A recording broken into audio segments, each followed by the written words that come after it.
January 27, 1944. Above the blood-soaked beaches of Anzio, Italy, Oberleutnant Franz Stigler watched something impossible unfold through the gun sight of his Focke-Wulf 190. A formation of American P-40 Warhawks, their pilots flying with a precision that defied every briefing he'd received about the so-called Negro squadrons. His wingman's voice crackled through the radio. "They're not breaking. They should be breaking." In the chaos that followed, Stigler's squadron lost aircraft to pilots they'd been assured were inferior.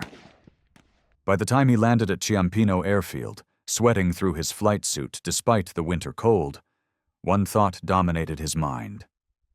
Everything we were told about these pilots is wrong. The German Luftwaffe had entered the war with absolute certainty about racial superiority in aerial combat. Their own pseudo-scientific doctrine, reinforced by Nazi ideology, proclaimed that black pilots simply couldn't exist at a competitive level. The coordination required for formation flying, the split-second decision-making of dogfighting, the technical mastery of complex aircraft systems. All of this, according to their intelligence assessments, lay beyond the capabilities of African peoples. When reports began filtering through Luftwaffe intelligence channels in early 1943 that the Americans were deploying all-black fighter squadrons to the Mediterranean theater, the reaction among German pilots wasn't concern. It was dismissive laughter. Here was proof, many believed, of American desperation. A nation so starved for pilots, it would send untrained blacks to fly combat missions. What those Luftwaffe pilots couldn't have known was that the men they were about to face had overcome obstacles that would have broken most of their own ranks. The path to combat for the Tuskegee Airmen hadn't begun with an invitation. It had begun with a locked door and a decades-long struggle to force it open. In 1925, the United States Army War College had published conclusions that shaped military policy for nearly 2 decades. Black soldiers, the report stated with bureaucratic certainty, lacked the mental capacity for technical roles and the character for combat leadership. This wasn't fringe opinion. This was official doctrine. By 1940, as German panzers rolled through France and the Luftwaffe terrorized London, America's military remained absolutely convinced that black men couldn't fly fighters. The pressure that finally cracked this wall came from multiple directions. Civil rights organizations, black newspapers, and politically connected advocates hammered the Roosevelt administration with an uncomfortable question during a presidential election year. How could America claim to fight tyranny while practicing it? On January 16, 1941, the War Department announced the formation of the 99th Pursuit Squadron. The language surrounding the KO announcement revealed everything about military expectations. This wasn't integration. This was an experiment, a test to determine if blacks could be trained as combat pilots. The subtext was clear. The military expected them to fail, thereby justifying continued segregation with scientific data. Tuskegee Army Airfield in Alabama became the crucible where this experiment would either succeed or collapse. The standards imposed on black aviation cadets exceeded those applied to white pilots. Where white cadets trained for roughly 200 hours, black cadets flew 300. Where white programs maintained a 40% washout rate, Tuskegee maintained 60%. Only the absolute best survived. The military had structured the program to ensure that if black pilots succeeded, no one could claim they'd been given special treatment. Every hour of additional training, every extra requirement became armor against the inevitable accusations that would come if they proved their worth. Captain Benjamin Oliver Davis, Jr. understood the weight resting on his shoulders when he took command of the 99th Fighter Squadron. The son of the Army's first black general, Davis had endured 4 years at West Point, where not a single white cadet spoke to him outside official duties. 4 years of eating alone, studying alone, existing in a bubble of enforced isolation designed to break him. He hadn't broken. Now he commanded 26 pilots carrying the hopes of 13 million Black Americans. The pressure wasn't about personal glory. It was about whether an entire race would be judged capable of equality. April 1943. The 99th arrived at Farjuna, Tunisia, assigned to the 33rd Fighter Group under Colonel William Womack Momyer. Momyer made no secret of his skepticism. He assigned them patrol missions over empty Mediterranean waters, keeping them away from significant action. He was, quite deliberately, setting them up to fail through irrelevance. But then came June 2nd, 1943, their first actual combat mission. An attack on the Italian-held island of Pantelleria. German fighters appeared during the mission. The Tuskegee pilots held formation, protected their bombers, and returned with all aircraft intact. No aerial victories, but something more important. They hadn't broken under pressure. July 2nd, 1943 changed everything. First Lieutenant Charles Buford Hall from Brazil, Indiana, was flying his 8th combat mission, escorting B-25 Mitchell bombers attacking Castelvetrano airfield in Sicily. 2 Focke-Wulf 190s bore down on the bomber formation. Hall later described what happened with the matter-of-fact precision of a trained pilot. He'd positioned himself between the German fighters and the bombers, turned inside the Jerry's arc, and fired a long burst. His tracers penetrated the second aircraft. The Focke-Wulf fell off its turn and dove straight into the Sicilian countryside. When Hall landed, the entire base erupted. Black ground crews who'd endured months of insults finally had their answer. Hall had just recorded the first aerial kill by a Black American pilot in United States military history.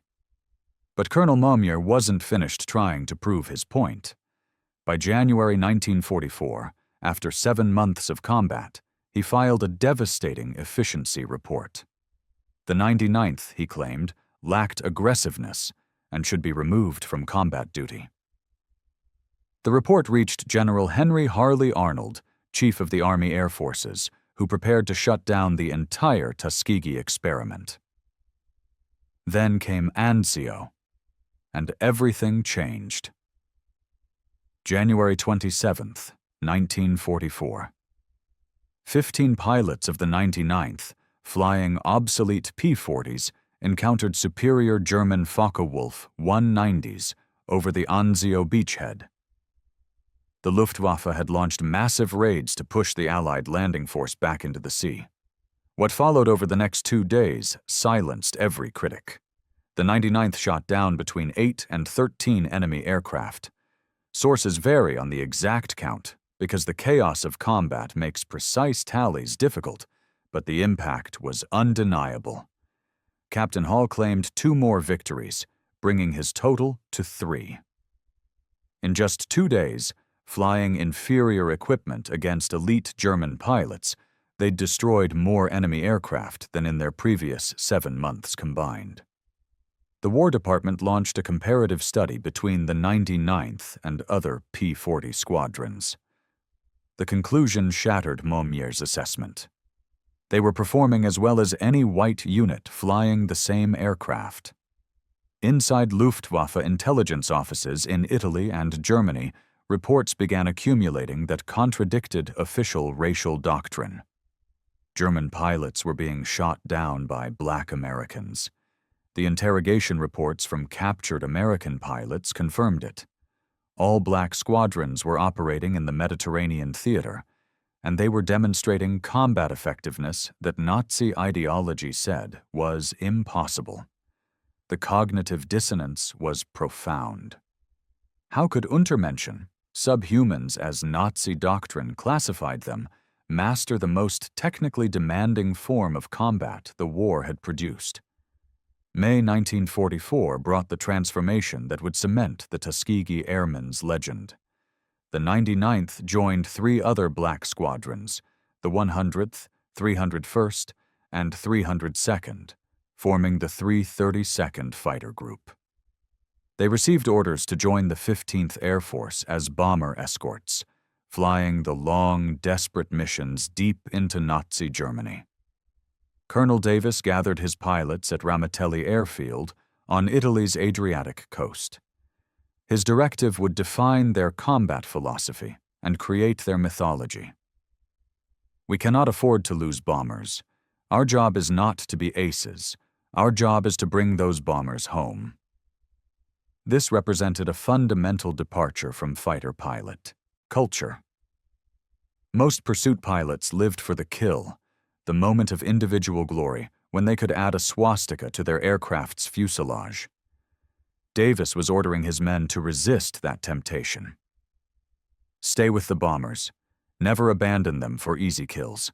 It required a discipline that most fighter pilots, of any race, found nearly impossible to maintain. June 1944. General Nathan Farragut. Twining ordered a systematic identification system for fighter groups. Each would receive distinctive colors for instant recognition. The 332nd was assigned red. Not just red noses or red bands. Entire tail sections painted crimson.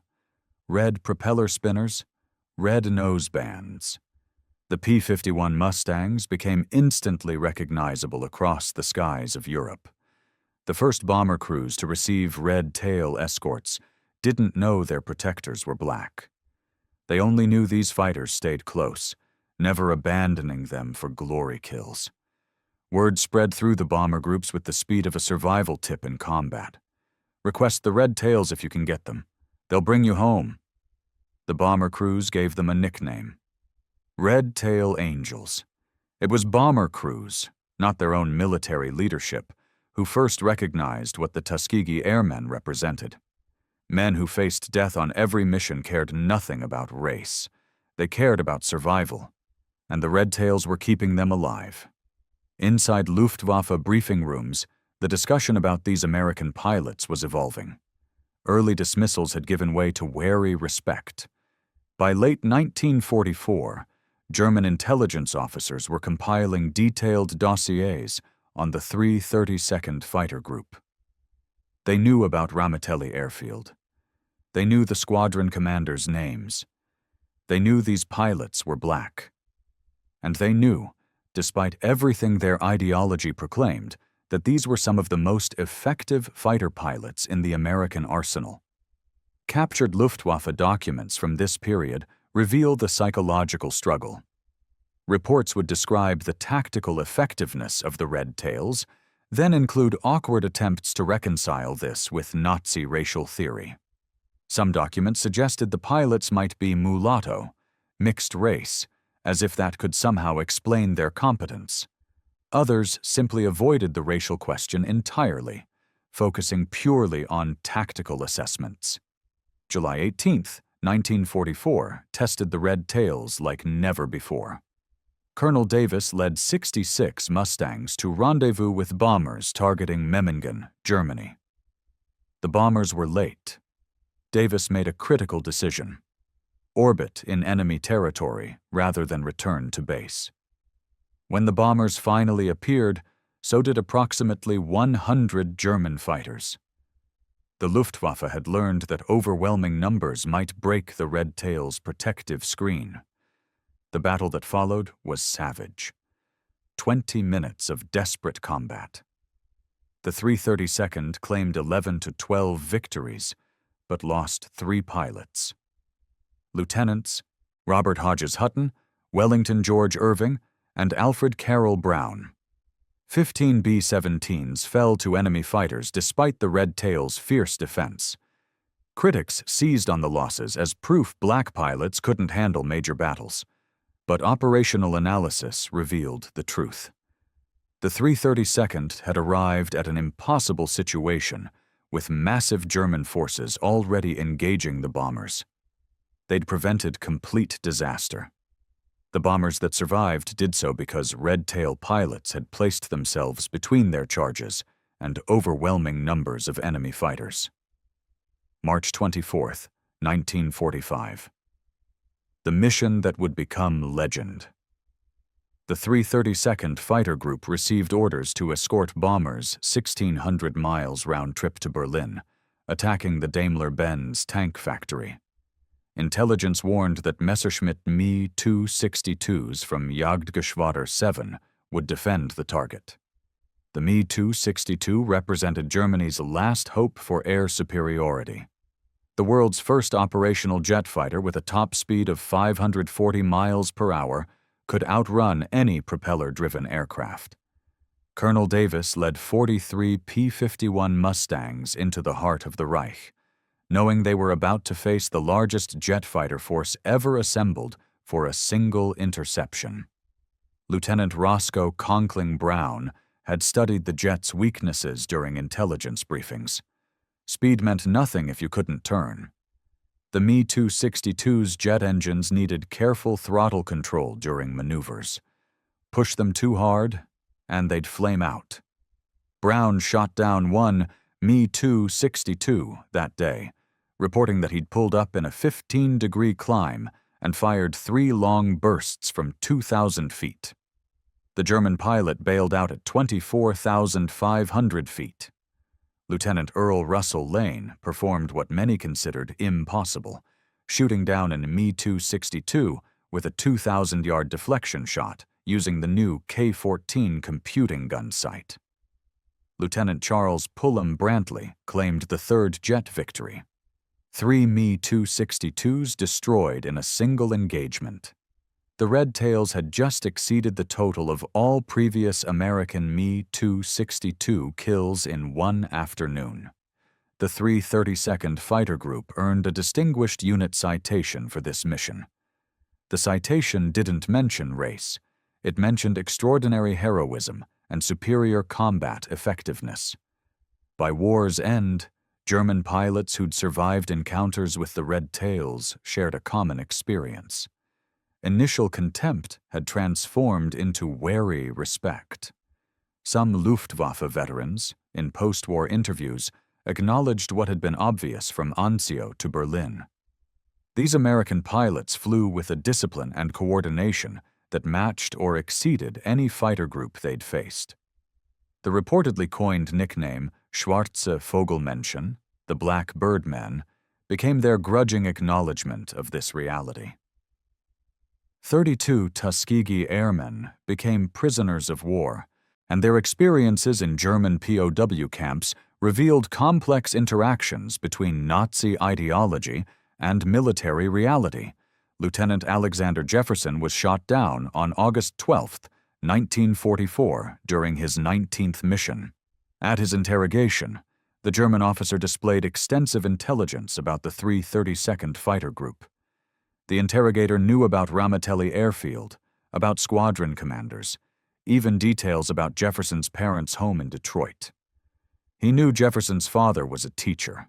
Their intelligence was frighteningly thorough. Inside Stalag Luft III, Jefferson found himself treated like any other American officer. White POWs from bomber crews often approached him with gratitude for red tail protection. These interactions, impossible in segregated America, occurred naturally in a German prison camp. The irony burned. He was being treated more equally by white Americans in a Nazi POW camp than he would be back home. The statistics compiled by war's end demolished every assumption the Luftwaffe had held about black pilots. 1,578 combat missions flown. Over 15,000 individual sorties completed. 112 enemy aircraft destroyed in aerial combat. 150 enemy aircraft destroyed on the ground. 3 Me-262 jet fighters shot down on March 24, 1945. 27 bombers lost to enemy fighters versus 46 average for other groups. The protection record was the most telling statistic. Across 179 escort missions, the Red Tails maintained a superior protection rate that bomber crews noticed immediately. German pilots learned through bitter experience what American military leadership had refused to believe. Excellence in aerial combat transcended racial categorization. The coordination required for formation flying, the split-second decision-making of dogfighting, the technical mastery of complex aircraft systems. Black pilots demonstrated all of it at the highest level of competence. Every German fighter destroyed, every bomber protected, every mission completed added evidence to an irrefutable case. Nazi racial ideology wasn't just wrong, it was catastrophically, demonstrably wrong.